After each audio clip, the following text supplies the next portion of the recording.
Hi, everyone. Thank you so much for joining us for this event this evening. My name is Heather Gies. I'm the managing editor of the NACLA report. For anyone who's new to NACLA, the North American Congress on Latin America, is a nonprofit that began publishing anti-imperialist news and analysis on Latin America and the Caribbean in 1967. And for more than 50 years, NACLA has remained a leading source of information on the region and on US-Latin America relations.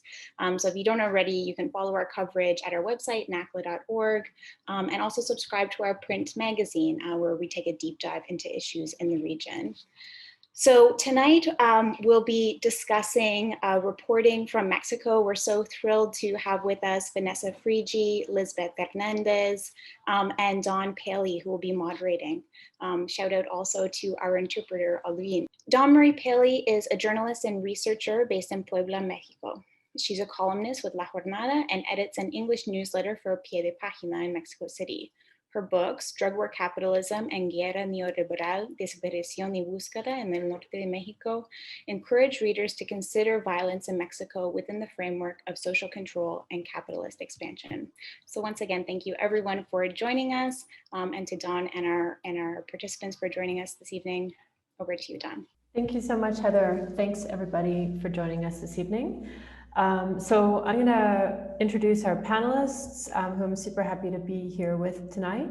And we'll hear a little bit more from Vanessa about her book, and also from Lisbeth about her practice, her journalism practice and alternative media that she works with in Mexico City.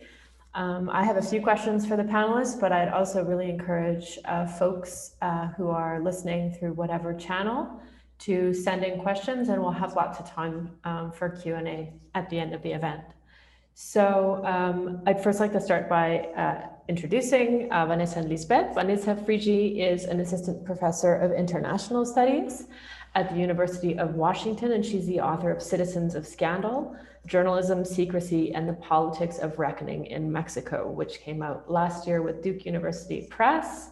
And Lisbeth Hernandez is a Mexican freelance journalist, editor, and photographer. She's a lesbian. As a reporter, she has worked, as well as a photographer, she's worked and focused on social movements, human rights, feminism, LGBTI plus agenda. Since 2011, she has covered feminist and queer mobilizations and actions in Mexico City and the state of Mexico. And she's also given workshops on feminist journalism in Mexico and El Salvador. So thank you both so much for joining us this evening. I'd like to start by asking Vanessa to give us a short overview introduction of her new book, Citizens of Scandal. Go ahead, Vanessa. Thank you, Dawn. Can you hear me okay? Okay, great. I'm going to share my screen because I've just gotten used to using PowerPoint on Zoom now. So I want to just, first of all, thank everyone that made this event possible, to Alejandro Velasco, David Pastor, Dawn, and Lisbeth for both being part of this conversation, and to Heather for providing this introduction and space to have this event. So I am going to talk really briefly just about some of the big ideas from the book, which hopefully will provide some of the context for our broader discussion. So Citizens of Scandal critically examines the production and consequences of political scandals between the 1960s and the 1980s in Mexico. And this is a period historiographically and popularly associated with democratic opening in Mexico. You know, there's a lot we can understand from that, but historiographically, it's often associated with electoral losses of Mexico's longstanding ruling party, the gradual opening of new spaces for dissent, whether those be student movements, independent unions from the ruling party, newspapers, and things of that nature. But what initially brought me to start writing or investigating this topic, I should say, was a dissatisfaction with some of the narratives that accompanied our understanding of that period. So I want to just introduce us to a few of them. So the first assumption that I think was pretty prevalent when I began this study 10 years ago was that the Mexico City press basically said whatever the government wanted, that it was a voice box for political power and therefore had little political impact until it gained enough financial independence to be able to really speak out against the government. And this financial independence is conventionally associated with the 1990s. But I'm introducing you here to a piece of material culture from my research to give you a sense of kind of some of the initial findings, archival findings, I should say, that made me start to question this narrative. And like I mentioned, I began this research 10 years ago, or over 10 years ago now. And I started in the intelligence archives of infamously repressive organizations like the Dirección Federal de Seguridad. But I also started talking to journalists who worked during this period and politicians and getting access to some of their private collections, where I found letters like this one. So what I've shared with you here is a letter from then President Jose Lopez Portillo in 1981 to one of the country's most famous columnists, Miguel Ángel Granados Chapa. Something that I find interesting and found interesting about this document was that it's not in the form you would normally see from a president to a journalist, or to anyone for that matter. Normally you'd see that typed up on letterhead, official letterhead by a secretary in a more formal manner. But here you see he had kind of a sense of urgency to respond to this article, which had called him out for accepting this ludicrously extravagant ranch as a gift from the governor of Estado de Mexico. So you can't see it here, but the letter is 5 pages in length. It's kind of scribbled out quickly. And for me, this was one of the pieces that challenged or made me start to kind of rethink the idea that journalists were merely mouthpieces for political leaders, or at least that political leaders could fully control what came out in the press. At the same time, there is also this assumption that the opening of the Mexico City press, which was the notoriously most kind of controlled by the government, and democratic opening happened kind of simultaneously and in a linear fashion, meaning like over time, the country became more democratic, more electorally competitive, and the press also gained like a greater voice. And I think what I found in the course of my research, and I think what makes sense if we think about reporting from Mexico today, is that that kind of idea of linear progression just isn't the case. And one way we see this is in the exposure of political scandals. So I found that beginning in the 1960s, a lot more scandals start coming out in the press. They circulate through different media. They take aim at more and more prominent figures, ultimately targeting presidents. But at the same time, we're seeing the same corrupt practices within journalism that conventionally, at least for scholars, made us question the effectiveness of journalism politically. And that included the widespread practice of handing out bribes, on a more informal letter, the very common socialization between politicians and journalists in cantinas, at shooting ranges, baptisms, these types of spaces of sociability that really helped solidify bonds of reciprocity between journalists and politicians. And so by US standards, we might consider this to be illiberal, but we nonetheless see or saw scandals around electoral fraud, censorship, corruption, embezzlement, and the like coming to light. So something I really wanted to understand was how to make sense of those tensions. So I want to just introduce briefly a few kind of findings of the book. First is that publicity, or kind of the public exposure of wrongdoing, became an important but unpredictable and inequitable tool of political representation. Second is shifts in political culture. So news exposés forced federal officials to respond to public opinion, in certain cases, I should say, and to reckon with internal party schisms. And these were happening in a public way, in a way that was really different from in the past. Finally, we see scandals bringing new publics together. And I'm going to talk about this a bit later, but I really think this is one of the more enduring legacies of scandals. They provided these opportunities for people to revise their political expectations and sharpen expressions of dissent.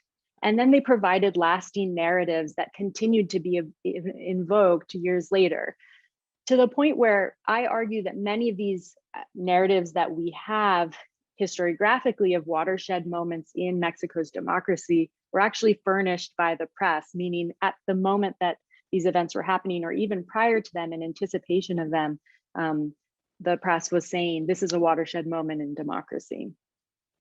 And that had long lasting effects on how people were able to imagine and have a language for what moments really became important for democratic change. So a big point I underscore in the book is that scandals are not necessarily exposing new information. There's a difference between knowing and reckoning, and that difference becomes very important in this period of the 60s through the 80s, when the ruling party is trying to show that it's more open to criticism, particularly in the cities. And so it does begin to allow certain information to come out and certain criticisms to come out, often with consequences that many officials didn't quite anticipate. So I think that an important point to emphasize is that many of the things that came out in the press are not necessarily surprising to people. What was surprising is that they weren't kept behind closed doors or as a secret, and that they were actually able to make their way into the pages of the mainstream national press. And I argue that there is actually an effect of making these issues a topic of public debate. One of the effects is essentially men behind bars. Some of the biggest scandals resulted in increasingly prominent figures being jailed, and often through very torturous, meaning kind of long and difficult processes. This wasn't necessarily the case where something came out in the press, the PGR immediately ordered an investigation and then they were arrested. It was often a pretty long process, and certainly didn't happen in the vast majority of scandals that came to light. But these are many of the scandals that kind of have endured in public memory are the ones that resulted in the fall of a prominent figure. And of course, scandals do require that. They require an individual to be able to identify as kind of the primary culprit. And in that sense, scandals really encourage a return to the status quo, right? Because they, in some ways, are intended to show, or the resolution is intended to show, that the system is working and that justice is being served. But a lot of the cases I look at actually raise questions about whose scandals could find expression in the press, and especially in the national mainstream press. So I want to underscore here that even kind of independent-minded journalists were not equitably delivering accountability or representation. So one of the cases I look at is in the 1970s, when there are new spaces opening up for leftist and feminist publications, but at the same time where the critical Mexico City mainstream press is still limiting who can kind of be the voice of scandal. So one of the cases I look at is rumors that surfaced in settlements in the Estado de Mexico that surrounds Mexico City, that the state was sterilizing poor school children under the guise of a routine vaccination. And the mainstream press was very quick, the independent press was very quick to label these rumors as evidence of ignorance, to gender and racialize the people who were sharing those rumors. But one point I make in the art or the book is that these rumors didn't stem from ignorance. They stemmed actually from a very critical reading of media in the 70s, which informed people that states all over the world were sterilizing brown and Black people. So there's a big tendency at this time to kind of distinguish between what's rumor and fact based on who's speaking, although I should emphasize that in the case of Mexico, that evidence of sterilization didn't end up surfacing or turning out to be true. The other point that I find is that scandals could racialize corruption, meaning that they not only amplified voices of the powerful, but they could rely on gendered and racialized language as a way of garnering broad-based outrage. And this was the case with the scandal of Mexico City's police chief in the late 1970s to the early 1980s, Arturo Durazo, who was notoriously corrupt, had really convincing charges against him for torture and murder.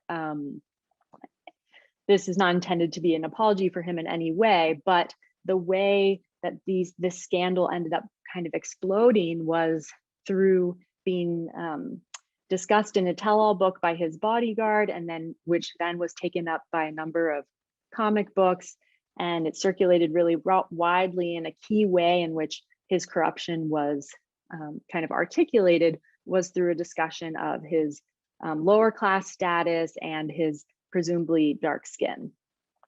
So part of what I find is that scandals could both expand kind of publics that are contesting state power. They can expose wrongdoing, but at the same time kind of undergird anti-democratic prejudices and use kind of that language in order to do so. So this leads me to conclude that kind of the tensions between free speech and censorship, between representation and exclusion, transparency and secrecy, protection and violence were really definitive and characteristic of the Mexican public sphere in the late 20th century.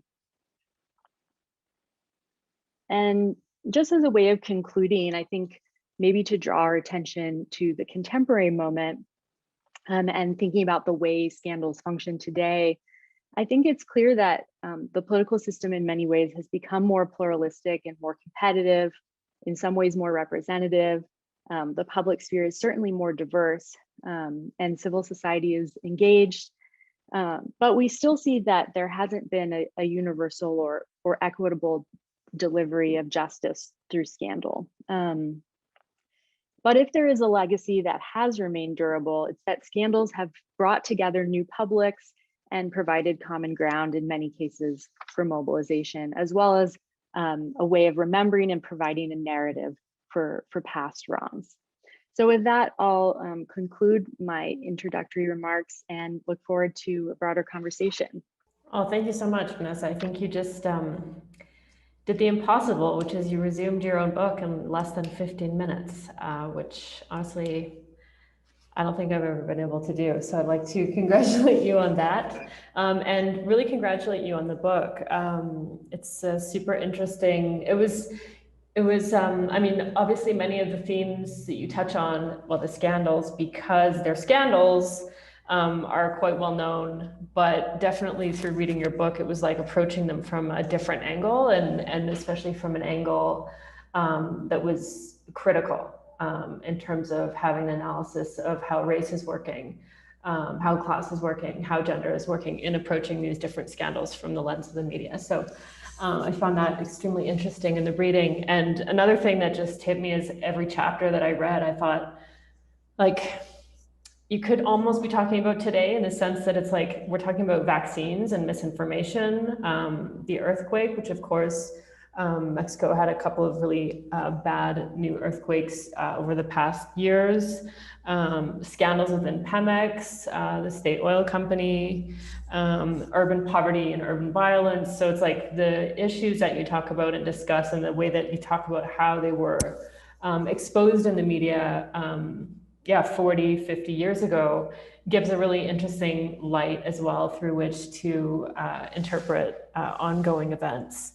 I think one of the limitations of your book, which you are very clear about, is just the masculine nature and even the macho nature of the public sphere and media at this point. There's only a handful of sort of women protagonists, journalists who you mention. And so that's why it felt like a really interesting opportunity to bring Lisbeth Hernandez into this conversation.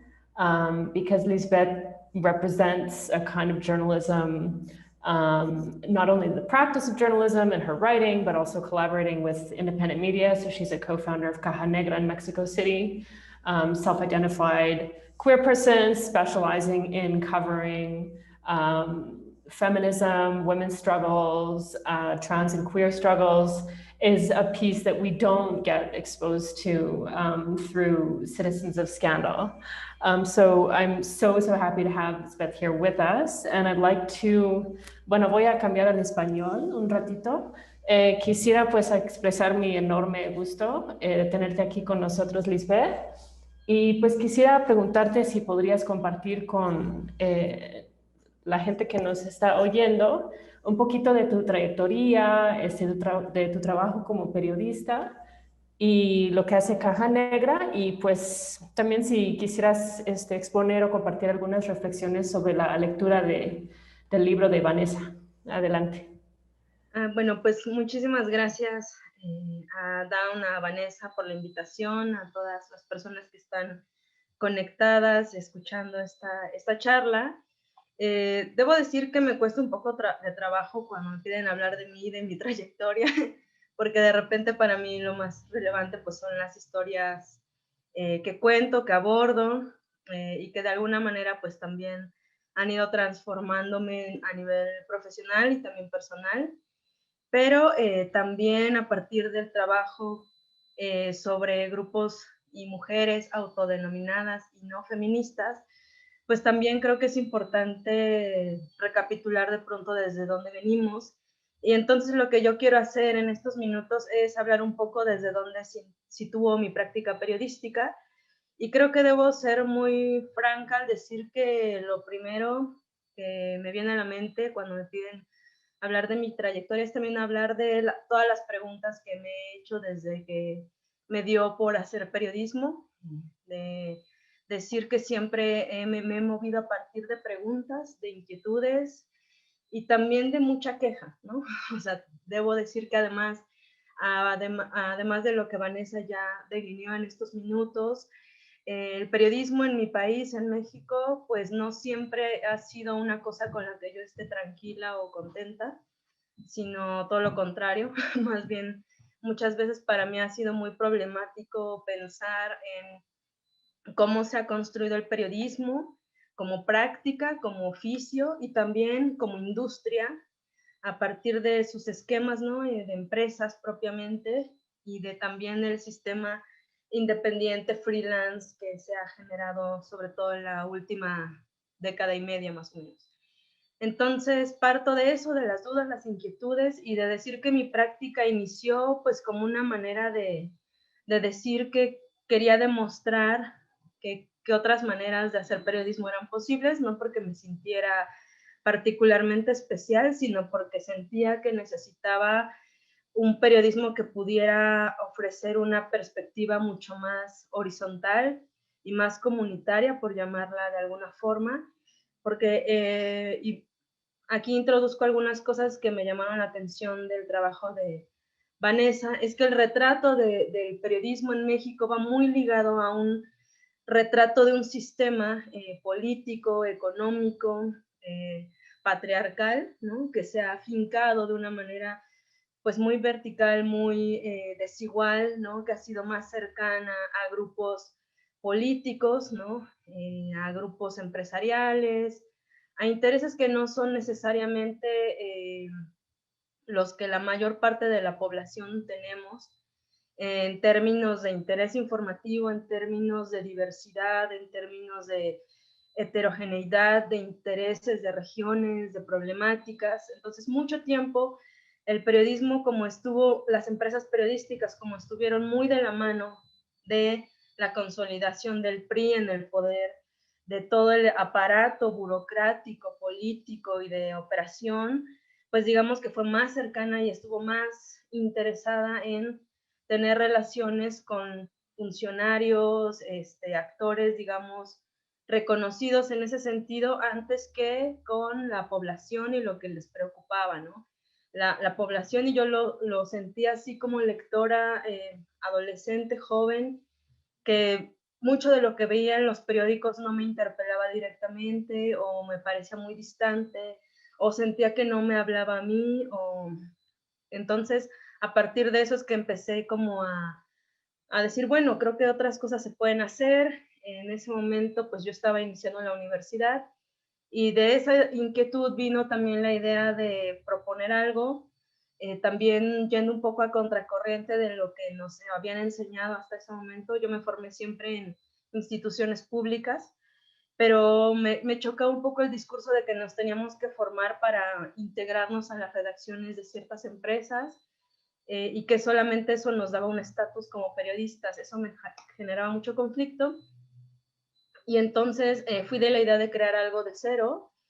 Opté por lo digital porque era más barato en realidad, porque no me iba a alcanzar a mí el capital para crear algo impreso. Entonces, a partir de ahí fue que se empezó a gestar lo que ahora es Caja Negra, y empezamos con un grupo de estudiantes de la universidad, y así fue en sus primeros años, Caja Negra, y posteriormente ya vinieron transformaciones que incluso ahora hacen que el proyecto pues tiene un área periodística, una editorial independiente y también un área de aprendizaje e imaginación, que son espacios formativos y para compartir conocimiento, que también buscamos dinámicas más, pues más transversales y que apelan de manera más directa a mujeres, a personas de la diversidad sexual, diversidad racial también. Entonces, a partir de ahí fue que se fue configurando el proyecto. Y a la par también, mientras se estaban gestando los primeros años de Caja Negra, yo trabajé en un diario, El Universal, que es uno de los diarios más longevos del país, y que pues se ha afincado mucho y estuvo muy ligado al priismo y después a los partidos oficiales. Y entonces justo cuando Peña Nieto gana la presidencia, ideológicamente para mí tampoco ya era cómodo estar en ese diario, entonces renuncié. Y a partir de eso me metí a la vida freelance, que es muy vertiginosa porque a veces no hay certezas de absolutamente nada. Y entonces empecé a explorar eso y me llevó a conocer también el ecosistema de medios en América Latina, sobre todo, y también a hacer trabajos de consultoría.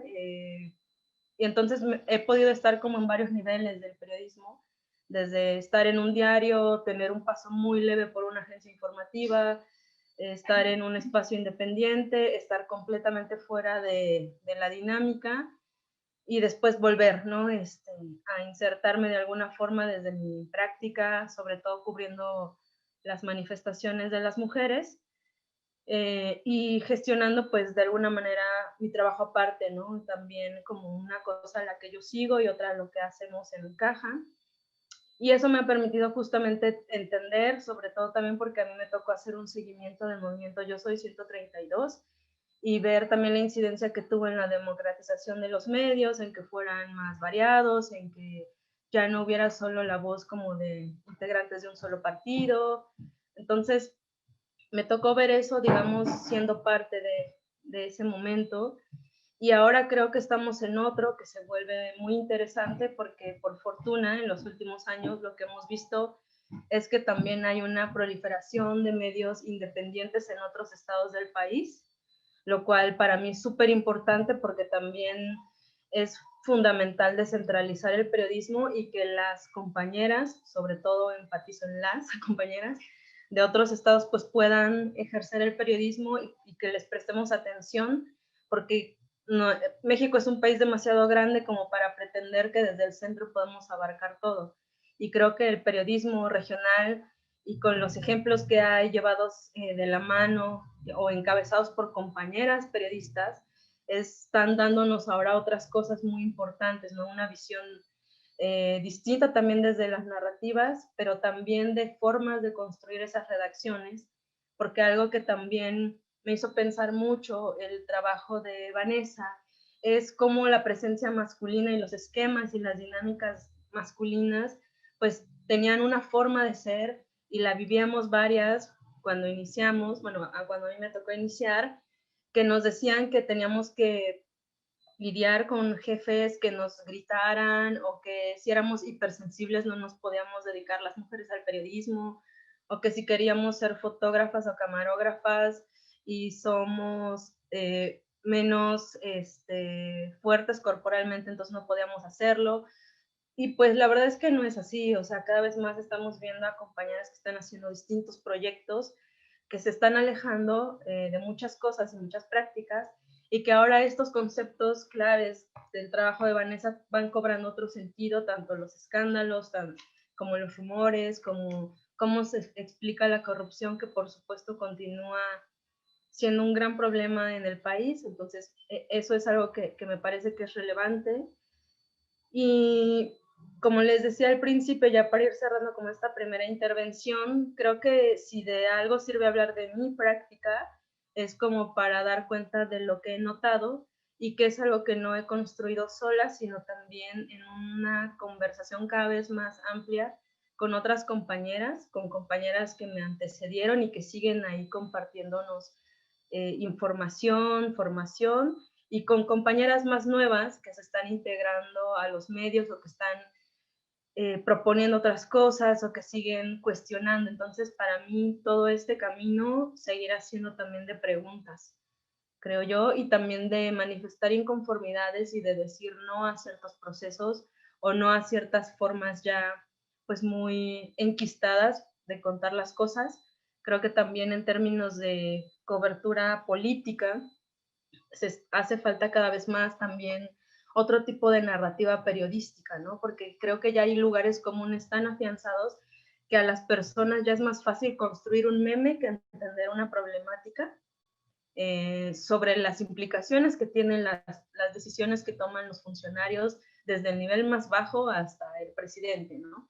Y eso tiene que ver con una animadversión que ha sido pues muy construida también pues por la propia prensa, ¿no? Que ha privilegiado ciertas formas de hacer el periodismo, ciertas maneras de retratar esos problemas, y creo que es momento de cuestionar eso, ¿no? Y creo que estamos en un momento en el que, si bien ya está el precedente, el antecedente de lo que pasó con el movimiento Yo Soy 132, la intervención de periodistas como Carmen Aristegui o Lidia Cacho, o el trabajo que han venido haciendo compañeras de pie de página, que son de las más consolidadas desde otros lugares, pues creo que ahora toca incidir todavía más, ¿no? Y creo que en este sentido el trabajo de investigación histórica y recapitulación que hace Vanessa es súper importante, porque creo que no es tan común que hablemos de cómo estamos entendiendo las relaciones entre la prensa y el poder. Antes, cuando yo entré a la universidad, se hablaba mucho de eso, pero como si fuera algo que sucedió en la época de nuestros abuelos y que ya no tiene nada que ver con nosotros. Y creo que no, creo que sirve todavía para explicar relaciones políticas, o el que se sostenga la candidatura de un senador con licencia que tiene acusaciones de abuso sexual y acoso sexual, como Félix Salgado Macedonio. Tiene que ver con también estas cosas que anteceden, ¿no? O sea, que hay una razón por la cual se sostienen figuras como esas, y las tenemos que entender cada vez más para poder cuestionarlas, ¿no? E ir más allá de discursos de buenos contra malos o conservadores contra el pobrecito presidente, ¿no? Entonces creo que tenemos que hacer ese ejercicio de memoria y también de cuestionamiento, y pues por estas cosas es que les digo que yo parto más de la duda y evito hablar un poco de mí en primera persona, sino más bien de lo que he aprendido. Ay, pues muchas gracias, Lisbeth, por lo compartido. Sí, it's so interesting when we think about some of the folks who are doing the most, I think, hard-hitting and intensive multi-year coverage of extreme violence in Mexico, of enforced disappearance, of massacre, and so on. Many of the journalists who are really committed to that work are women journalists. And I think that shift is really important as well.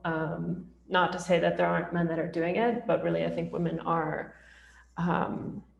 defining that coverage in Mexico right now and have been doing so for the last decade. So that's a really interesting kind of point as well. I think that comes along with what Lisbeth was saying. So I'd like to encourage folks who are listening, if they would like to send questions for either panelist, please do so via whatever channel you're paying attention to or listening to. And I'm going to actually start with a couple of questions myself, and also invite both Vanessa and Lisbeth to go ahead and jump in at any moment. But so one of the things, as I mentioned already, like it just felt uncanny, Vanessa, as every time I would start a new chapter and I'd be like, we're still talking about, like, this is the main issue right now. It kept on coming up. So you have a chapter about, as I mentioned, vaccine misinformation. You showed the cartoon from that period, the corruption in the state oil company, which is still super important. The state's response to the 1985 earthquake. So I was wondering if, honestly, it just felt uncanny when I was reading it. I was like, wow, she just hit like all of the things that are really central to this day. I was wondering if you could talk a little bit, and honestly, I'm not a historian, and I'm myself a journalist, so this is probably a question that you wouldn't get from a historian. But as a journalist, I can't help connect everything to what's going on. And I'm wondering if you can talk a little bit about how the research that you did into these events allowed you an opportunity to reflect on how similar events are playing out today. And if possible, especially with the vaccine misinformation, which I hadn't heard about before I read your book, what a more effective approach to countering that kind of misinformation might look like. Yeah, thank you. Thank you for the question.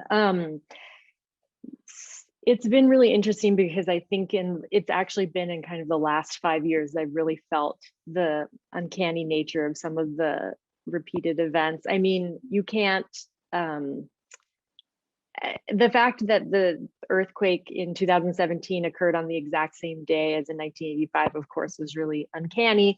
But then newspaper headlines, literally, it felt like they were ripped out of 1985. I mean, of course, you can't explain how it is that maybe not equally strong, but incredibly strong and damaging earthquake happens on the exact same day, some 30 years later.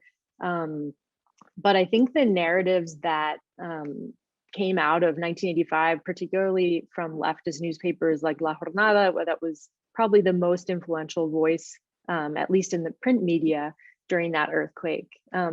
They've just been, for good reason, canonized in a lot of ways. Like those articles from Elena Poniatowska or Carlos Monsiváis, who was writing for Proceso at the time, have been anthologized multiple times. It's kind of provided the narrative of that event for us over the course of 30 years by virtue of that anthologization. And I think journalists writing today also kind of availed themselves of some of those narratives.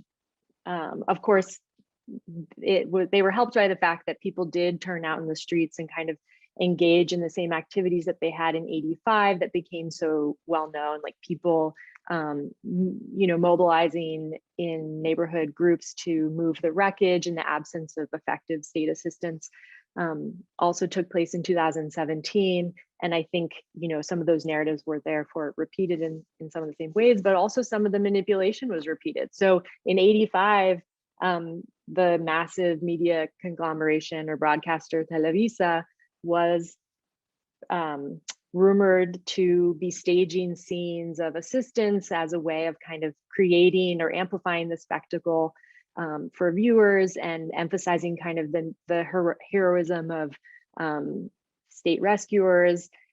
And then famously in 2017, it came out that there was a fake story of a young girl that was rescued from the school that collapsed. So some really eerie or interesting parallels. Similarly, as you mentioned, with the case going on now with Lozoya, the ex-director of Pemex, not being prosecuted for his crimes and his relationship with Odebrecht.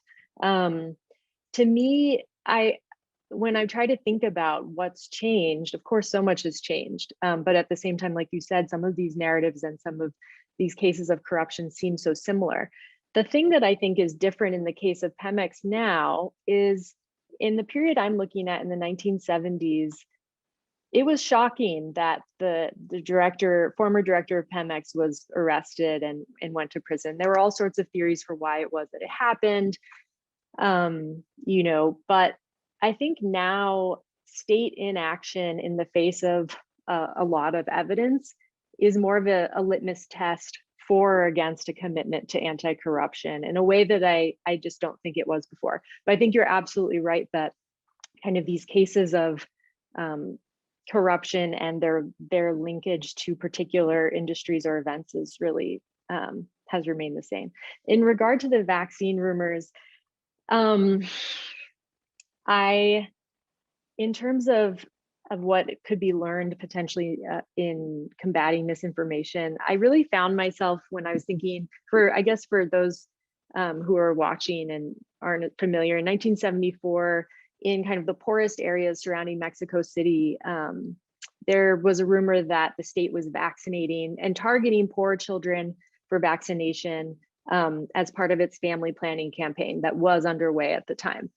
And the idea was that it was targeting them for a sterilization vaccine or a vaccine, you know, against typhoid or whatever, but that was in fact sterilizing school children. And it resulted in these panics. Schools had to close throughout the Mexican Valley, first beginning in Estado de Mexico and spreading to Mexico City. And as I mentioned briefly in my introduction, the mainstream press was really quick to say that these rumors are stemming from ignorance, that the comadres are spreading their ignorance, and there were very commonly kind of indigenized depictions of the people who were spreading rumors.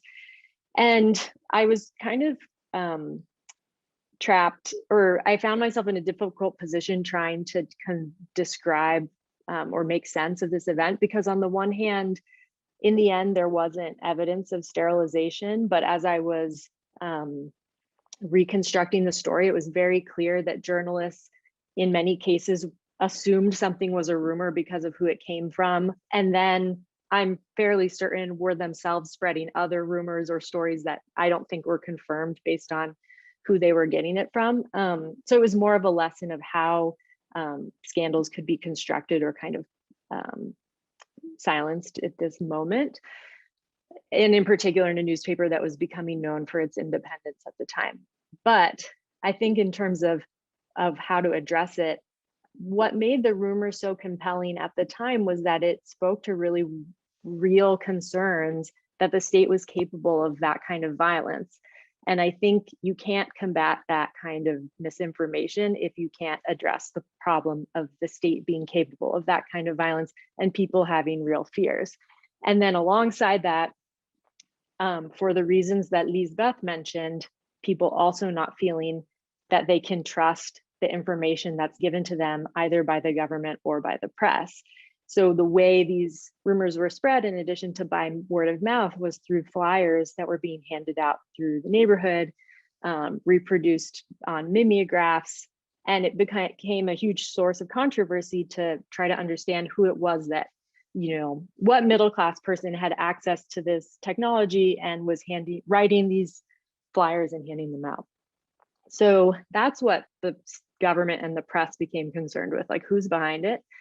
But I think what the press should have been concerned with is, why do people believe it? Because the state's reaction was just to try to disprove it with science, like a vaccine of this nature doesn't exist. There is no vaccine that can sterilize you. But if you've been lied to by the state so many times, then why would you believe that information, even if it's coming from, you know, a different source? So I think that is kind of a key problem, is why are these rumors or this information compelling? And then how do we get around the problem of siloed audiences and readerships in, you know, where people have, I think now with Facebook, for example, there's a similar phenomenon where people trust the news is coming from people they know. So I, as a historian, am not sure how to address that problem, but I can identify it at least. Thank you. I had another follow-up question I wanted to make to you, Vanessa, and then there's actually a question in the chat that I'll go to after because it's quite similar. So I'm based in Puebla. Lisbeth is in Mexico City, but she is traveling all the time throughout the country. And both of us collaborate regularly with different media. As Lisbeth mentioned, there's like all different independent media organizations throughout all the states of Mexico, which is a really exciting and as she mentioned, a really important development. And so I was wondering when I saw like how you decided how you decided like specifically Mexico City, and if there were any stories from what is often kind of disparagingly called provincia, which basically means anywhere except for Mexico City, that you were attracted to or that you would have liked to include. And then there's another question that from the audience, which says, going back to the topic of regional journalism, I wonder about your findings in relation to the contradictions and tensions you found in the context of national media in Mexico City in comparison to local journalism in central and southern and northern Mexico. So if you could maybe address both of those questions, that would be wonderful. Sure, thank you. So in terms of cases that I thought about including from so-called provincia, I came back to this question so many times throughout the research. The book is bookended with, and I think maybe that's what this question or the second question is referring to, with a case that begins in the Diario de Yucatan and then makes its way to the Mexico City press, and then a case that begins in Chihuahua but becomes a national scandal. And I think the way that there's so much, like you said, regional diversity. And I think what previous research has made clear, or recent research, I should say, is that the most investigative and independent press really began outside of Mexico City. So maybe not the most professionalized in the ways that, at least from a US perspective, we expect, and perhaps for the reasons that Lisbeth mentioned, which I thought was really interesting, talking about how there came to be has come to be an expectation that to be a reporter in Mexico City, you have to have a particular degree or formation, which was kind of becoming the case in the 1970s and 1980s, actually through US influence, which is interesting. But part of the reason why I decided to focus on the Mexico City media in particular, and how regional cases or journalism, how and when regional cases in journalism got taken up, was I wanted to understand, in part of kind of what motivated me initially is trying to understand why particular, first, how scandals made their way into the press, but also why particular cases became so enduring in terms of national or public memory. And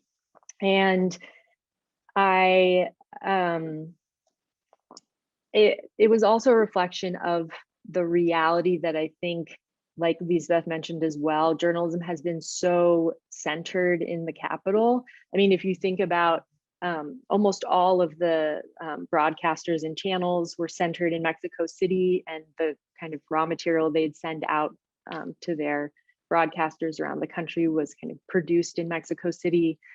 Because of low budgets, local and regional newspaper offices would often rely on Notimex, which was like a Mexico City wire service, for their regional news coverage. And so part of the focus on Mexico City was also kind of recognition that how so much of national news was produced was kind of centered in the capital. But at the same time, a lot of the most interesting work was being done elsewhere. So I thought about looking at the case of COSE in Juchitán. I also thought about looking at CETA, which I ended up doing in Tijuana, which I ended up doing for a separate article. It didn't become part of the book. And then I also thought about looking at the Zapatistas in Chiapas. And I think, and again, those are still cases where part of the rationale is because they became part of a national conversation. However, kind of patchwork or patchy that conversation actually looked like in practice. The other issue was kind of, to be honest, just practical in terms of how I accessed archives. So like the work of the book or the archival work really took like almost probably 7 years to put together in total, because I wanted to understand how scandals were actually produced, like who got the leaked document from whom. Not all of that made its way into the book because it would be too boring to read, but I wanted to actually understand kind of how the sausage was made, so to speak. And that kind of required a lot of legwork to get access to particular archives. And so to be able to kind of do that all, to reproduce that in a bunch of different regions, I didn't think would be feasible. And I think the second question was about whether those tensions exist on a regional level. So I think, to be perfectly honest, I probably can't say, I mean, I think it's certainly the case that those tensions exist, but kind of how that balance looks in different regions, I think probably depends from place to place. So I wouldn't feel fully confident in saying, yes, it's definitely the case here and not there. Although in the first case I look at, which happens in Yucatan and Yucatan Peninsula, the censorship of the journalist ultimately led him to go to Mexico City. So it was definitely the case that it became or was a safer space to be a journalist in many ways, even if it was a more conventional and restrictive and hierarchical space as well. I hope that answered your question. Thank you so much, Vanessa. I think we'll go to a couple of questions from Lisbeth. There's a few questions from the folks who are listening, and feel free to pop your questions into the chat if you have any more. Entonces hay una pregunta, Lisbeth, que es que si es, o sea, ¿crees que es diferente trabajar como mujer periodista en México, como mexicana, como si fueras una mujer extranjera o una mujer de Estados Unidos? Es la pregunta. Preguntando sobre cómo puede ser diferente, por ejemplo, su manera de reportear, su forma de captar lo que está pasando alrededor, el ambiente, etcétera. Y pues la otra pregunta es un poco distinta, pero te lo quería lanzar, luego igual Vanessa quiere quizá contestar también algo. Es una pregunta sobre la relación entre la prensa comercial o la prensa más mainstream y AMLO y Morena. La pregunta ahí es como que si siente que es diferente esa relación ahorita con este nuevo partido de lo que era cuando el PRI estaba en el poder. Porque dice esa pregunta que pues la persona preguntando pues dice que se siente muy similar, o sea, la sensación que a esa persona le está dando es como que esa relación entre el poder y los periódicos sigue siendo similar a lo que era con el PRI, pero pues ahí no sé si podrías abordar eso y desde la perspectiva también de los medios independientes. Son dos preguntas muy diferentes, pero pues adelante. Ay, qué difícil. Bueno, es que creo que para hablar de la primera, creo que hay que situar varias cosas. Una es que, pues creo que sí hay matices siempre desde donde se ejerce el periodismo, ¿no? Incluso quienes trabajamos desde Ciudad de México y vamos a otros estados, hay ya ciertas dinámicas por otras historias de cómo se ha hecho el periodismo en el país, hasta cuando son corresponsales extranjeros. Creo que hay varias cosas, no me gustaría generalizar porque creo que sería injusto para las compañeras y los compañeros, pero también hay que pensar en cómo se establecen las dinámicas desde los medios, ¿no? O sea, cuando estamos hablando del periodismo, de repente me parece importante matizar que una cosa es cómo funcionan los periódicos, ¿no? Sobre todo los más longevos, cómo funcionan las televisoras, cómo funcionan las estaciones de radio, porque sí han ido variando sus formas, ¿no? De trabajar, de plantear incluso estructuras empresariales, ¿no? Incluso trato y derechos laborales, ¿no? Van cambiando en cada aspecto, y también cuando se hace de manera freelance. Entonces, cuando son corresponsales extranjeros o extranjeras, pues me ha tocado conocer a varios, tanto como fixer, como colega, como periodista o siendo incluso a veces su editora.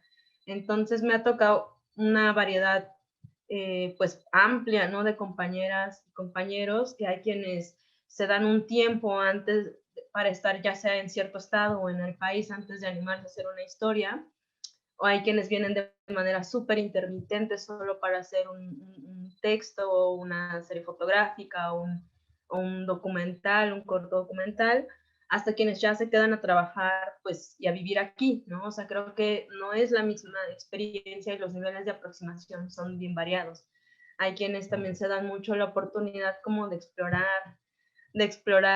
más el campo, y quienes la verdad solo reproducen prácticas extractivistas, ¿no? Desde el periodismo, con incluso gente de la ciudad y sobre todo con compañeras y compañeros de los estados, que muchas veces ni siquiera les nombran en sus investigaciones, que son a veces multipremiadas o reconocidas, y que ni siquiera mencionan que lograron acercarse a ciertas problemáticas, sobre todo porque hay también una exotización muchas veces desde afuera, ¿no? Desde Estados Unidos y otros países, hacia la violencia, sobre todo la desprendida del narcotráfico. Ha habido una exotización, entonces a mí sí me ha tocado conocer a compañeras y compañeros fixers que dicen, lo único que quieren es que les lleve a ver muertos, ¿no? ¿En dónde va a haber balazos? ¿En dónde van a encontrar cuerpos? ¿En dónde tal? Sin atender a las causas estructurales de esa violencia, ¿no? Entonces creo que eso es importante matizar y decir que ese tipo de periodismo existe, y creo que no es que sea algo que pasa en los años recientes, ha existido desde hace mucho tiempo. Y por otra parte, también hay compañeras y compañeros, sobre todo me ha tocado conocer a compañeras, pues muy preocupadas por tratar de entender las cosas, por tratar de ser respetuosas, incluso sí nombrando a quienes les ayudan en sus reportajes o en sus trabajos.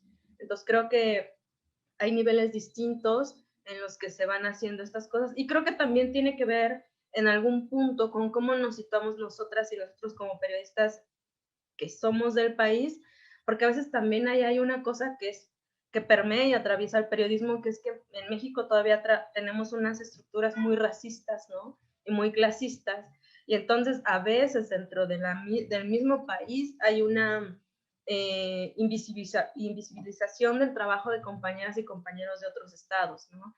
Porque se cree que los únicos que son capaces son los grandes, y las grandes estrellas del periodismo son las únicas que pueden explicar los problemas, y me parece que esa es una visión muy limitada y que tendríamos que, para empezar, cuestionar el star system del periodismo, porque ha sido muy perjudicial en muchos aspectos, porque creo que hay muchas cosas que las compañeras y compañeros que están en los distintos estados pues nos pueden explicar, y a mí sí me ha tocado, y yo sí lo digo incluso cuando voy a zonas que no conozco tan bien de mi propia ciudad, y que otra compañera sobre todo me da contexto, siempre trato de reconocer lo que también me aportó esta compañera, porque de repente también hay un ejercicio y esto lo he aprendido fuera del periodismo, más bien con escritoras y otras creadoras, de la importancia de no invisibilizar la cadena de trabajo que permite que una historia sea plasmada en un texto, o que una historia sea una fotografía o un documental,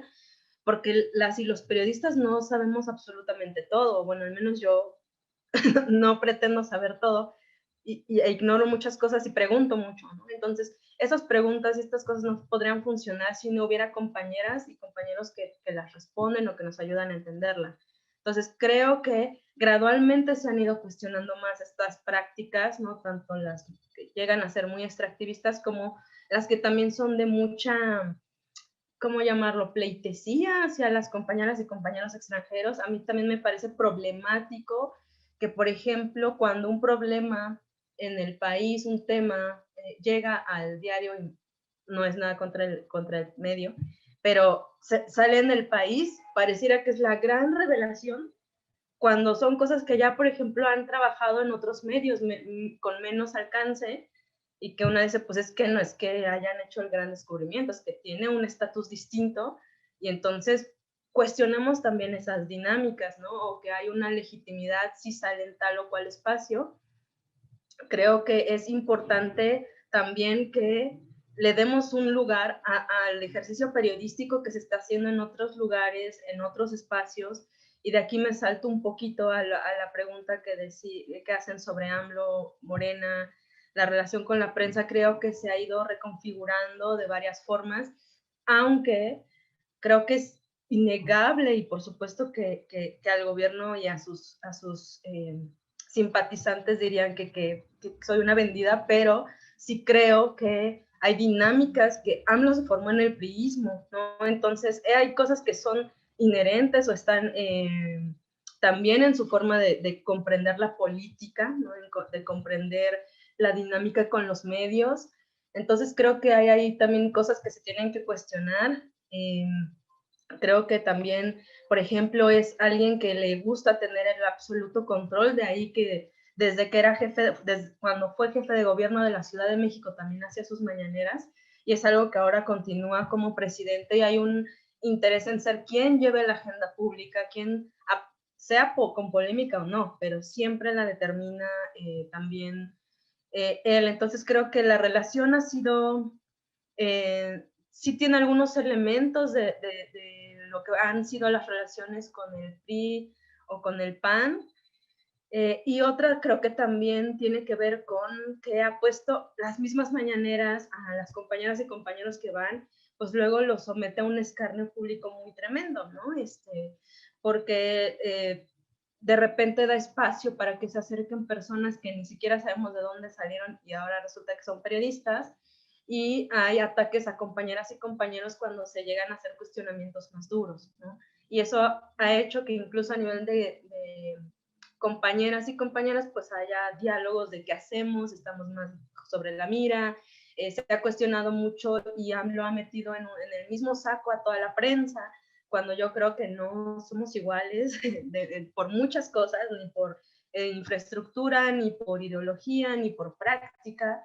Creo que sobre todo a partir de 2012, con todo lo que fue el movimiento Yo Soy 132, todo lo que representó en ese momento Carmen Aristegui, es que se abrieron más cosas, y también con la irrupción de internet, las redes sociales, etcétera, se han ido abriendo los espacios de otras formas, ¿no? Tan es así que hay más programas de radio por internet, hay más, incluso gente que hace cosas en YouTube. Es decir, ya no es solo la centralización que conocíamos el poder que llegaron a tener tan desproporcionado las televisoras como Televisa y TV Azteca, ya no es esa presencia, pero ahora tenemos a otros actores en internet, y retomo un poquito de lo que mencionaba Vanessa, estos rumores o estas cosas ahora se propagan, no sabría cuántas veces más rápido, pero en WhatsApp, ¿no? Entonces, el poder que tienen ahora una cadena de WhatsApp y alguien que no está familiarizada con un monitoreo de medios, pues se va a creer muchas veces eso,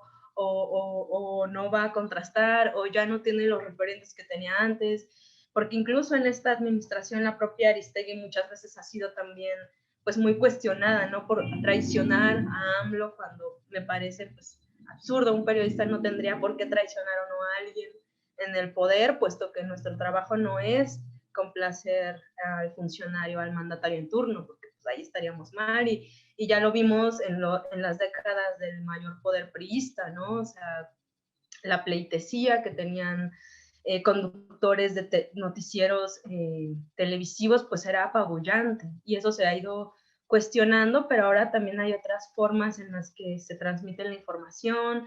De repente ya la gente no necesariamente presta atención a las mismas cosas, o ya elige otras maneras, o ya lo da como por descartado. Entonces las dinámicas también de las personas han ido modificándose, y creo que además de tratar de entender cómo es la relación del presidente y el partido oficial con la prensa, creo que siempre queda pendiente la relación que tiene la prensa con la población, porque en la medida en que esté más distanciada, pues se dan paso a otras cosas, ¿no? Desde indiferencia, desde no entender por las causas por las cuales, por ejemplo, las mujeres se manifiestan, hasta creer rumores sobre vacunas o escándalos, etcétera. Entonces creo que hay que situar estos nuevos escenarios, porque además son como lo que van a ir siendo más tendencia, y pues son nuestro presente, ni siquiera es que sean el futuro, ¿no? O sea, son parte del presente. Y espero haber respondido. Oye, muchas gracias, Lisbeth. Para darte un pequeño descanso, voy a dirigir una pregunta a Vanessa, and then I'll come back to another question. There's a question for both of you from a journalist from Sinaloa, and then we'll continue from there. But to start, Vanessa, there's a question here asking, what has been the role of foreign media and foreign correspondents in the scandal as politics dynamic? And how has that changed over time? And if you have any thoughts on how foreign and local reporting dynamics are playing out right now, thinking, for example, of the coverage of Felix Salgado's candidacy, and he's the senator accused of rape who AMLO has chosen to become the Morena candidate in Guerrero, which Lisbeth addressed a little bit, but if you could speak a little bit to that, that would be wonderful. Sure, thank you. Yeah, so the foreign press comes up a bit in the last chapter of my book, but I think it's interesting because for the book, I only ended up interviewing one foreign correspondent, but one that was really influential in the 1970s. And he even told me at some point in the interview that at a certain point after living in Mexico City for however many years, he felt himself kind of drawn to the same relationships with politicians as his Mexican colleagues. And of course, you have to take that with a grain of salt because perhaps he's trying to present, Mexican journalism as so fundamentally different from the country that he came from, when in fact, those relationships are always needed when you're operating at that level. But I think the basic point is that I think at that point, a lot of, or some of the journalism that was coming out, for example, in the New York Times was respected and appreciated by Mexican colleagues. Of course, not everyone, but some of the kind of independent media coming out in the 1970s. And what was interesting is that throughout, or at least in the mid-century, a lot of Mexican journalists would leak pieces or scandals, even, we might call them mini scandals because they weren't, explosive, but to foreign media, especially the New York Times, because it would get a reaction. First of all, they could get it published more quickly, probably with fewer changes and or without any kind of censorship or resistance. And it would have more of an effect, at least as far as they were concerned. And there was an interesting dynamic kind of leading up to the second question between local and national journalism on some level, like this understanding that if something came out in the national press, it might be a way of pressuring local officials precisely because of the way political power was very hierarchical at that time. And so, I mean, I don't have a ton of examples, but I did find quite a few letters from local radio reporters to, some of the biggest columnists in Mexico City saying, here's a copy of a piece from, the local press, or here's what I've been reporting on. Can you discuss it? Because I just want there to be some sort of outside pressure. So you can see kind of how these hierarchies of journalism and reporting get leveraged at particular moments by people who have kind of less political power or prestige, or whatever the case may be, along the lines of what Lisbeth was saying. And so in terms of how, to be honest, I'm not sure that that's functioning in the same way today. I mean, in terms of using the foreign press to break big stories, because like Lisbeth was saying, there's some stories that kind of seem to make a big splash for foreign readership, but for Mexican readers is of course. So I'm thinking, for example, of the pieces that came out in The Guardian of that initial, I think it was called the Cartel Project, which is really a terrible name, but there was a good, at least in my opinion, first piece that really summarized how so much of the danger that journalists face in Mexico is from public officials. And kind of this lengthy, well-reported piece, although I think it still was based on anonymous sources. But in any case, that seemed to make a big splash for foreign readers, but that has been reported really extensively within Mexico. And I think there's always a problem as well, like Lisbeth was saying, with what do foreign readers want to know about Mexico, and where you have like really great local reporting and nuanced local reporting on things like, you know, drug related violence. It's hard to get that to national readers sometimes, and even harder to get it translated into foreign readers. So then you end up seeing it in kind of decentralized projects. Like there was a good project at the Transborder Institute at USD that I think is no longer happening, but they were translating local journalism for US readers or English language readers. And I'm not sure that's happening anymore. But that's kind of my perspective on the relationship between the regional reporters, or I should say foreign correspondents. The one final point is, I know there's been a lot of frustration. I think Lisbeth could probably speak to this, or can speak to this a lot more than I can, but frustration with these big foreign correspondents that base themselves in Mexico City and miss a lot of kind of the nuance of many stories. And in any case, I know that's probably a common complaint in many places. But thank you for the question. Thank you for that. I can't help but take this opportunity to just pitch a new project that I'm working on with Pie de Página. I'll put a link in the chat, but we've started an English newsletter. And so the goal here is to be sending out translations and doing regular translations in English of journalism on Mexico by Mexican journalists working in Spanish. And we're hoping to be able to like deepen the discussion of Mexico in English. So I've just posted a link in the chat if you want to sign up. I think we've seen a number of more independent media outlets look for or try to build a translation wing. So El Faro from El Salvador, for example, now has El Faro English. And so we're working on this with Pie de Página in a kind of the spirit of shifting the discussion a little bit away from such a Anglo-centric, Washington-centric version of events, where everything that happens in Mexico is supposedly happening because someone in Washington is pulling the strings or pushing the pieces on the chessboard, towards a much more nuanced understanding of what's taking place. So I couldn't resist that opening to mention that project. And like I said, the link's in the chat if you want to sign up for the email. There is a question here for both Lisbeth and Vanessa. It's from Patricia. And I'm just going to read exactly her question. She said, hola a todos, soy periodista de Sinaloa, investigadora sobre los tópicos de periodismo y narcotráfico. Quisiera conocer la opinión de Vanessa y Lisbeth sobre el tema de la corrupción dentro del propio periodismo.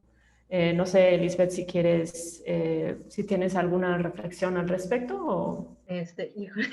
Bueno, creo que es importante también hablar de que dentro del periodismo hay muchas cosas que tienen que cambiar desde mi perspectiva, y creo que lo he podido hablar con otras compañeras, que son pues estas dinámicas enquistadas. O sea, los medios, las y los periodistas no somos entes perfectos y sería absurdo pensarlo así, pero también es cierto que las estructuras periodísticas, las empresas periodísticas más longevas o las más grandes, pues también han caído en muchas prácticas corruptas, ¿no? Sobre todo pasa, y lo vemos en momentos o periodos electorales como el que este año es año electoral. Entonces vemos desde una corrupción de distintas formas, a partir de pautas de propaganda oficial, de buscar tener recursos del Estado para sostener al medio, y que no hay claridad, y que de repente son medios a los que los lectores y lectoras pues son lo último en lo que piensan, sino en complacer a los funcionarios, ya sea de los estados u otros municipios. Esto pasa a todos los niveles, pero es muy obvio en los medios que están en los estados, ¿no? Que también funcionan y tienen unas dinámicas pues muy, muy arraigadas también, y que ha habido casos de que les llevan dinero en bolsas literal, ¿no? O la proliferación, ahora pasa en los últimos años, de medios digitales que surgen y aparecen casualmente en años electorales y después no sabemos nada más, ¿no? O también ahora que se usan mucho también los bots en redes sociales, sobre todo en Twitter, para propagar incluso sitios, para construir sitios donde se propagan fake news. Entonces creo que se han ido modificando las dinámicas de la corrupción en el periodismo porque pues a nivel histórico ha habido unas relaciones, en el momento actual pues también hay otras dinámicas, pero creo que es algo a lo que sí tenemos que volver en múltiples momentos, ¿no? Porque esa corrupción que se da tiene que ver, sí, a veces con relaciones de poder, ¿no? Directamente con partidos políticos, con funcionarios ya, digamos, en sus cargos, pero también muchas veces con dinámicas internas que van desde solapar a editores o fotógrafos o compañeros que son pues también agresores de compañeras, ¿no? Entonces se expresa a múltiples niveles o que de repente hay casos en donde también se han asesinado compañeros a periodistas que no necesariamente ejercían el periodismo, pero que sí tenían una relación cercana con ciertos funcionarios, ¿no? Eso también se ve sobre todo en otros estados. Entonces creo que es algo que tenemos que puntualizar y que todavía falta mucho más, ¿no? O sea, porque acá, sobre todo en la década de los 70, 80, que ha prevalecido, pues se decía mucho eso de que en el periodismo perro no come perro, ¿no? De repente todavía me tocó a mí escuchar editores decir cosas como esas y decir, pues es que por eso está podrido todo, ¿no? Porque es más fácil voltear la cara y no encarar las problemáticas que hay dentro de los medios que cuestionarlas. Y yo creo que esa falta de transparencia, esa falta de rendición de cuentas también de parte de los medios, pues hace que también las personas, las lectoras y lectores, no necesariamente tengan la misma confianza, ¿no? Que piensan que tener un medio implica a veces enriquecerse, porque sí ha habido, ¿no? O sea, directivos de medios que pues tienen recursos tremendos que nunca va a tener una reportera o reportero, pero el dueño sí, ¿no? Entonces también los niveles de corrupción pues son distintos, desde compañeros o compañeras que aceptan estos sobornos o regalitos, hasta el dueño que muy probablemente no se dedica en lo absoluto al periodismo, pero tiene compadrazgos o es padrino del hijo de no sé qué funcionario, o sea, hay varias cositas que están ahí y creo que sí tenemos que seguir hablando de ellas, no volteando la cara, pues porque es parte de la depuración o pues de la transformación que también tenemos que empujar desde el periodismo y el que los medios digitales se sostengan o se hayan construido desde otros lugares, pues tampoco es que que se les exima, ¿no? O de muchas cosas. Entonces creo que sí tenemos que seguir hablándolo y viendo los impactos que ha tenido históricamente esta relación, pues, corrupta. Sí, yo estoy de acuerdo totalmente y quisiera agregar nada más unas cosas desde una perspectiva histórica. La realidad que mencionas, Patricia, es como era la más común del periodismo en el momento que veo o que estudié desde los años 60 hasta los 80 y por las mismas razones que menciona Lisbeth, o sea, por la falta de recursos económicos, por la cercanía entre los periodistas y el poder. Y yo creo que obviamente vemos que hoy en día hay muchas o demasiadas presiones para cada periodista, ¿no? Pero yo creo que por lo mismo la gente o los periodistas que más en mi libro, por lo menos, que estaban empujando una narrativa distinta dentro de los periódicos más grandes del país, eran justamente la gente que no necesitaba el dinero o que tenía como otra opción, ¿no? Por ejemplo, estoy pensando en todos, o por lo menos fue un chisme de los 60 y 80 de que Julio Scherer podía empujar o podía investigar ciertas cosas porque venía de una familia rica y por eso, o sea, si le corrieran, pues no moriría de hambre, ¿no? También, pues el periodista y lo pongo entre comillas porque de hecho Alberto Castillo, que que reveló varios escándalos de la empresa de Pemex en los años 70. Era ingeniero de formación, ¿no? Y había ganado se me fue la palabra, también en inglés, un patente para una estructura que creó, ¿no? La tridilosa, así se llamaba. Y así podía apoyar a su familia y de allí pues empezó después de que le metieron en la prisión después de 78, cuando ya salió en 71, formó su partido de la izquierda con Demetrio Vallejo y empezó a escribir en varios periódicos, o sea, también, o sea, todavía no había proceso, pero escribió en Siempre, escribió en el Universal, pero también su columna apareció en el Heraldo, que tenía fama de ser muy conservador, ¿no?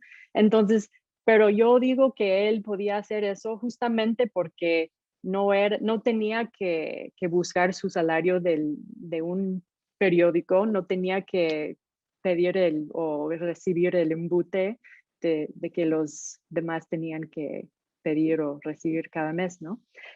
Entonces yo creo que, pero también, y sé que la situación es distinta ahora, pero también tomo como precauciones en decir que la gente que toma dinero también o siempre es corrupta, o por lo menos que no sea capaz de sí escribir ciertas cosas críticas. No creo que sea tan así, aunque no estoy tan familiarizada con el momento actual, pero viéndolo desde un punto de vista histórico, por ejemplo, pienso en Manuel Buendía, ¿no? Que tenía su credencial de la DFS, de la Dirección Federal de Seguridad, o sea, la institución más feroz y represiva de ese momento en México, ¿no? Y todos sabían que tenía su credencial, que le dejaba o le permitía cargar su pistola, que todos sus informantes eran de la DFS. Y yo veo en ciertos momentos que él callaba, con todo respeto a él y a su trabajo, que él callaba ciertas notas o por lo menos como minimizaba lo que hacía el director en ese entonces, Miguel Nazar Aro, y que los otros periodistas le criticaban, ¿no? Pero al final lo mataron. O sea, y también, y debería agregar que también al mismo tiempo él sí denunció muchas cosas y mucha corrupción dentro del PRI. Entonces, lo veo como más complicado, supongo, que no podría decirte que él era corrupto, pero sí tenía ciertas prácticas corruptas que obviamente influyeron en la forma en que reportaba las cosas, ¿no? Y al final él mismo murió por hacer un periodismo independiente, ¿no? Entonces, yo creo que tenemos que verlo, por lo menos en la historia, de una forma, pues, de lo complejo que es, que seguramente tú en tu posición ya sabes, ¿no? Reportando de Sinaloa. Pero gracias por la pregunta. Thank you. Yeah, I think it's so important to, in considering corruption, to take that step back, as Lisbeth suggested, and look at the structural, foundational kinds of corruption that are built into the system, into this patriarchal, capitalist, colonialist, racist system. I think there's a lot of things that we could consider corruption that are very normalized. And there's a lot of focus on, the briefcase full of dollar bills as sort of the example of corruption, when I think in some ways that would be more exceptional. And we have other forms of corruption in terms of who rises to the top of these organizations, who has editorial control, et cetera, that tend to be members of the elite that also, I think very much could be considered a form of corruption in terms of true representation. So there's a question here for Lisbeth. Well, it's a comment that includes a question at the end. And I'm going to ask this question with sort of a caveat, porque es una pregunta sobre tu propia experiencia de nuevo y pues solo lo que te sientes cómoda, ¿no? Contestando, no te sientes presionada. El comentario es: hola Lisbeth, para empezar eres una mujer muy impresionante, verdaderamente admiro tu ambición y tu valor. Tengo una pregunta para ti. Como una mujer, me gustaría entender de dónde agarras tu motivación y valor para trabajar en algo tan peligroso y arriesgado. Bueno, gracias por el comentario. Y la pregunta me parece que, vaya, me la han hecho en otras ocasiones y creo que es importante para mí pensar que para mí el ejercer el periodismo no es un acto de heroísmo, no lo considero por esa vía, porque creo que antes de mí y conmigo y después de mí siempre habrá compañeras y compañeros que lo estarán ejerciendo. Y creo que no vivo las mismas condiciones que compañeras y compañeros que están en territorios pues mucho más peligrosos que la Ciudad de México. Yo ejerzo el periodismo principalmente desde Ciudad de México, entonces no podría decir que vivo los mismos riesgos que compañeras que están en estados como Guerrero, como Michoacán, como Sinaloa. Eso no quita que haya también riesgos, por supuesto, o que haya momentos en los que el trabajo mismo implica retos. Entonces creo que para mí la narrativa como periodista no es como pensar que hago algo mega arriesgado, sino más bien pensar para qué quiero y por qué hago esto, es porque quiero contribuir a que mi país sea distinto, ¿no? A que las cosas se transformen, no necesariamente desde el poder político, porque no soy alguien que simpatice con las estructuras del poder como están ahora. Creo que también es muy utópico pensar que eso va a cambiar pronto, pero sí creo sobre todo en poder ofrecer de la mejor manera información o acercar a las personas historias o datos o contextos que les permitan tomar decisiones, porque creo que el periodismo también es un servicio y ese servicio lo estamos pensando, al menos en mi caso, para otras personas. Entonces, para mí por eso ejercer el periodismo no es un acto de heroicidad, sino más bien al contrario, se tiene que pensar como qué queremos aportar al lugar en el que habitamos, porque el que las cosas sigan muy malas, pues nos perjudican también a nosotras, ¿no? A las que ejercemos el periodismo, el que no haya cosas, pues de otra manera, pues nos impactan desde los derechos laborales, seamos o no freelance, hasta estar expuestas a riesgos que afectan a otras mujeres también, ¿no? Por las condiciones de las violencias machistas que hay en el país. Entonces, a mí me hace pensar mucho en por qué hago lo que hago y para qué, ¿no? O sea, más que pensarlo desde lo peligroso y lo arriesgado, lo pienso en qué es lo que puedo aportar y también ser muy consciente de mis posibilidades. O sea, tampoco desvivirme, decir, ah, qué frustración, no logré transformar el país hoy, pues ya, ¿para qué hago las cosas? Sino, ¿qué se puede conjugar con otras compañeras? O sea, a mí las mujeres me han enseñado mucho eso, a construir redes y a apostar desde la colectividad. Y esto a veces es difícil desde el periodismo porque está construido para otro lugar entre el que compitamos entre nosotras, nosotros.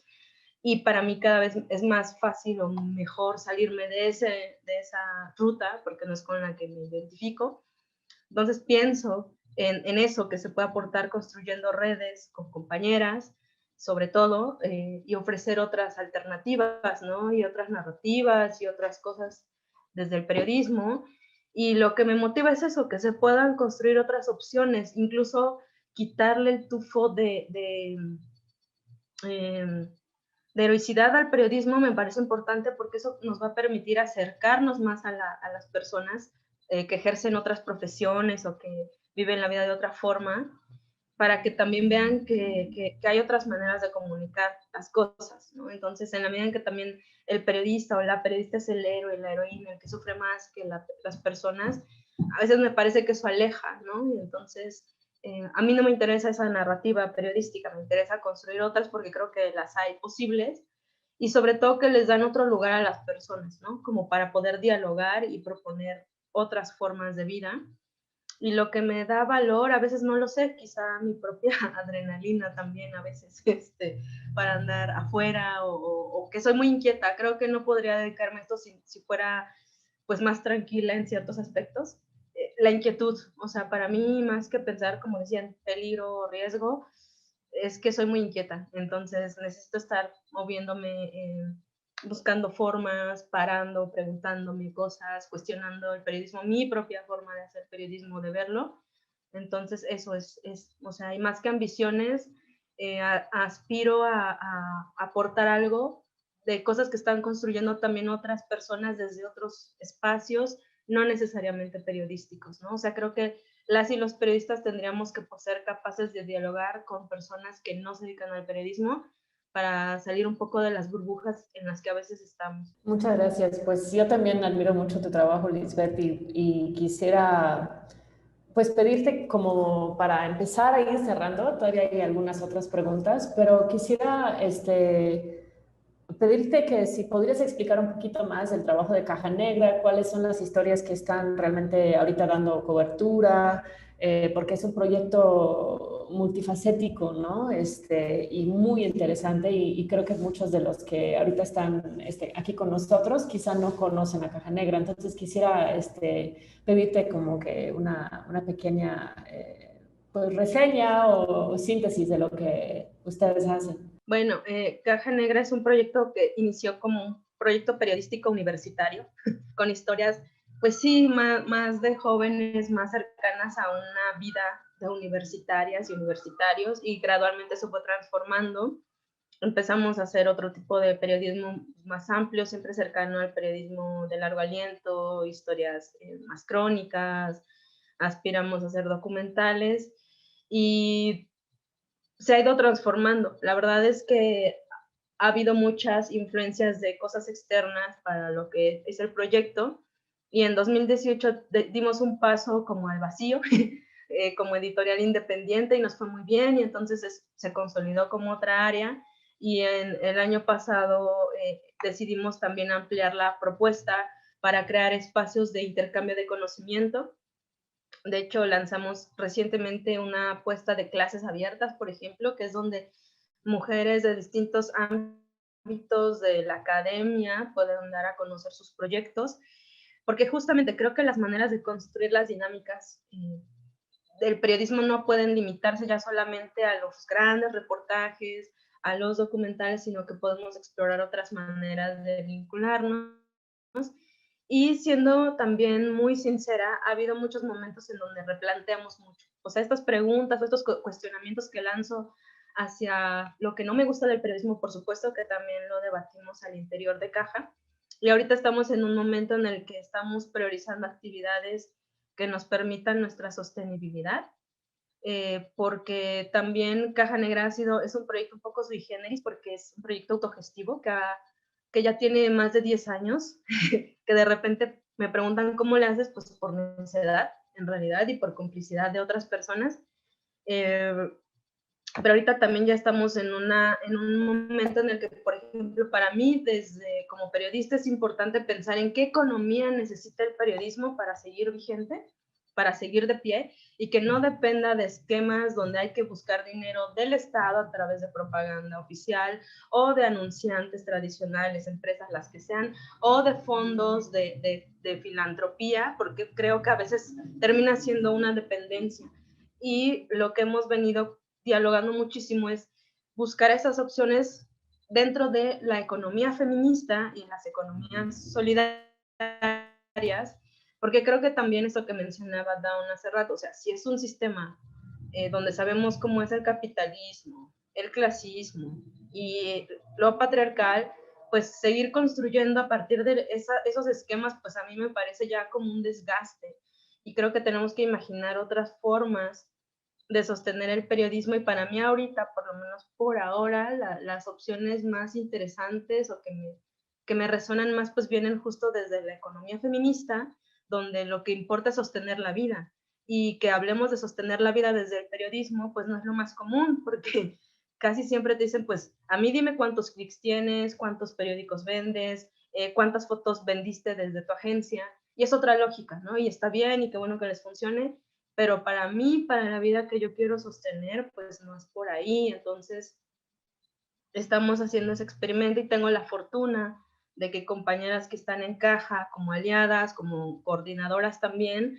pues comparten estas ideas y pues estamos ahorita en un momento de experimentación, de transición a una nueva etapa, en donde incluso decidimos bajar la velocidad a la producción periodística, porque queremos hacerla también desde los cuidados, donde no se precarice a nadie, donde no se explote a nadie, nunca se ha hecho, pero tener otros cuidados, porque también pienso que si los periodistas producimos solo desde el cansancio y la fatiga y todo eso, pues, híjole, creo que de repente nos encontramos sosteniendo las dinámicas de siempre, ¿no? Entonces, sé que puede sonar muy utópico, o muy, pues, poco realista tal vez a veces, pero creo que de momento es algo en lo que queremos apostar y las historias que queremos cubrir pues siguen teniendo que ver con las mujeres, con las personas de la disidencia sexual. Cada vez más también elegimos el eje antirracista como un posicionamiento para nuestras historias y también elegimos la conversación como una parte de esto que hacemos. Entonces, ahorita estamos como dándonos respiro, dándonos tiempo incluso para imaginar, porque a veces creo que desde el periodismo no hablamos tanto de imaginar otras formas de hacer las cosas, sino como esto, ¿qué es tendencia? Vámonos a esto, ¿qué funciona TikTok? ¿Qué funciona? Bla, bla, bla. Y como que hay una desesperación por figurar en esos lugares, pero porque según las tendencias indican que por ahí va la cosa, pero no porque sea lo que nos mueve. Entonces, creo que hay una manera en la que podremos combinar lo que nos mueve, lo que nos gusta y hacerlo, ¿no? Ay, pues qué bonito, muchas gracias por esta explicación y pues de estar posicionando también ese proyecto tan importante para México y más allá. Ya antes puse en el chat un link a Caja Negra, pero igual Lisbeth, si quieres compartir ahí en el chat unos links o a tus actividades o lo que sea, estaría muy bienvenido. Quería ir cerrando, y ya vamos a cerrar en unos 10 minutitos, con una pregunta sobre la tecnología, porque o sea, se me hizo muy interesante y leyendo Citizens of Scandal. Ahora voy a cambiar en inglés, me confundí un poquito. Sorry. So it was so interesting when in Citizens of Scandal, towards the end, Vanessa, you mentioned technology, which wasn't, I didn't feel like it was a focus of the book, but you talked about how there was these technological changes in the 1960s that allowed these scandals to come out. And one of the things, if I'm not mistaken, that you mentioned was the mimeograph machine. And I just sat with that for a minute and I thought, like, you know, I think the scale of the technological changes we've experienced over the past, certainly in my career as a journalist, over the last 15, 20 years, but also it just generally in society has been so massive, and it definitely feels like a much more rapid pace of technological change than what was being experienced half a century ago. So I was wondering if you could maybe share just a little bit of a reflection with us around how technology helped that opening that you talk about happen in the 60s and what you think about what's happening now in that respect. Sure, thank you for that question. Well, as any good historian, I'll have to, give the plug for what we think is new is old, but I think there are some continuities in terms of the kind of the effect that technology has, if not maybe the speed. But I mean, what's more transformative than the satellite? And that happened in the 60s. But so I think there's two things that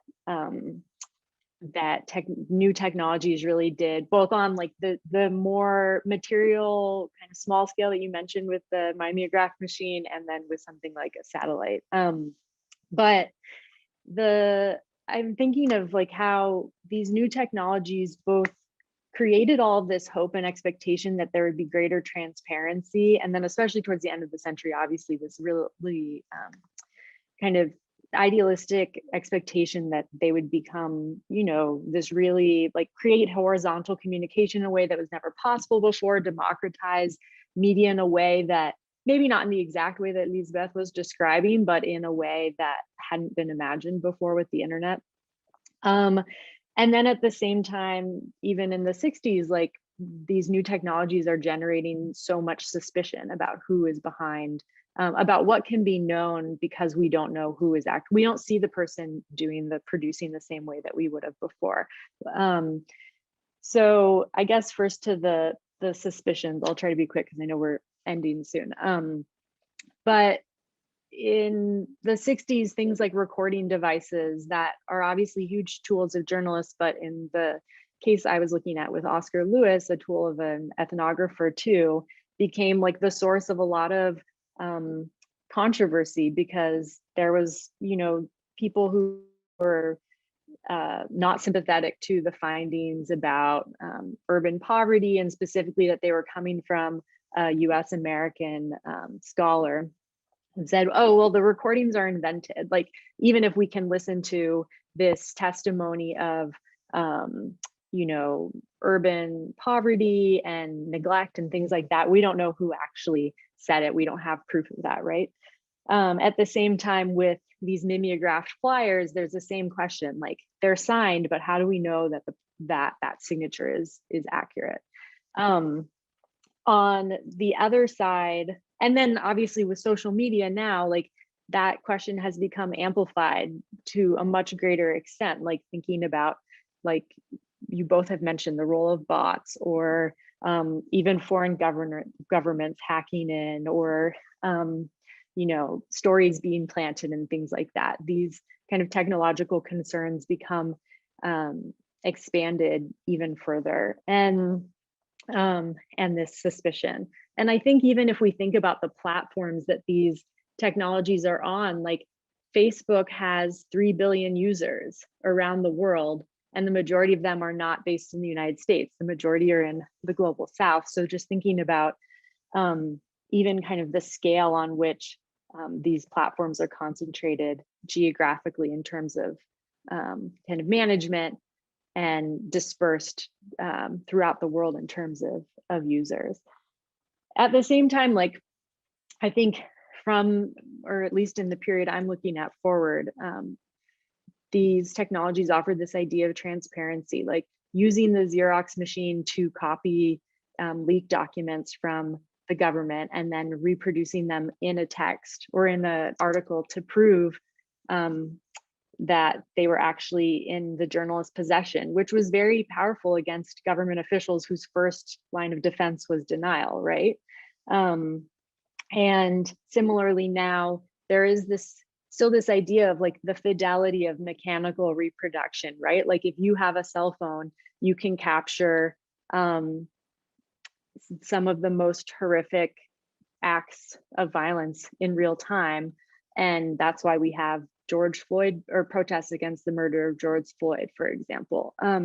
So I think there's always this tension between what technology has both enabled and kind of its vulnerabilities, I think are still, that were there in the 60s and remain there today. Thank you so much. Bueno, there's a few new questions here in the chat about the CIA and democracy and corruption and so on. But unfortunately, I think we're going to have to leave those questions because we are just about out of time here.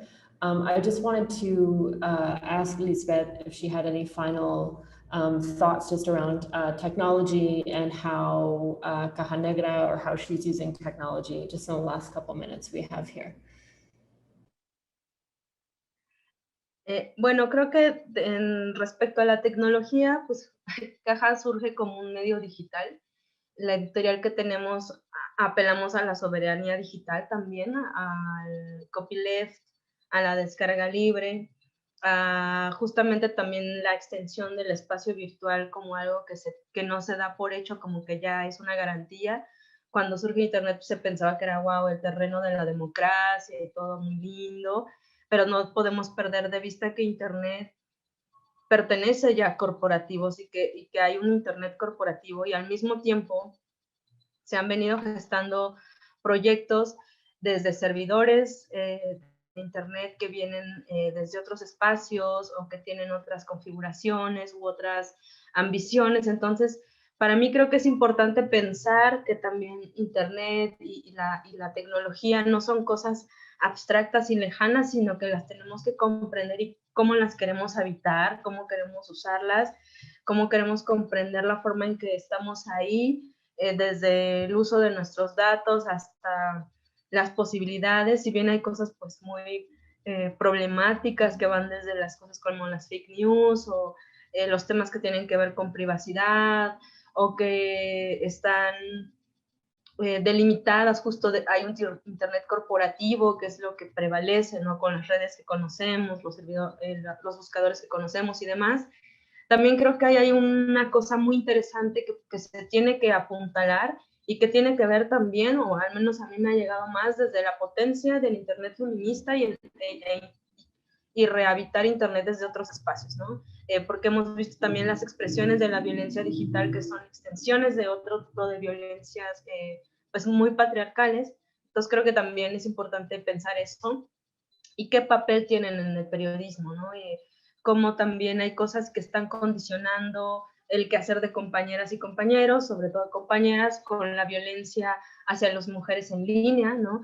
A la violencia al reportar casos, no se reacciona igual ante un periodista hombre que ante una periodista mujer o ante una periodista trans. Entonces creo que esos matices también son importantes. Ver cómo se está reinterpretando también el uso de la tecnología desde otras comunidades, ¿no?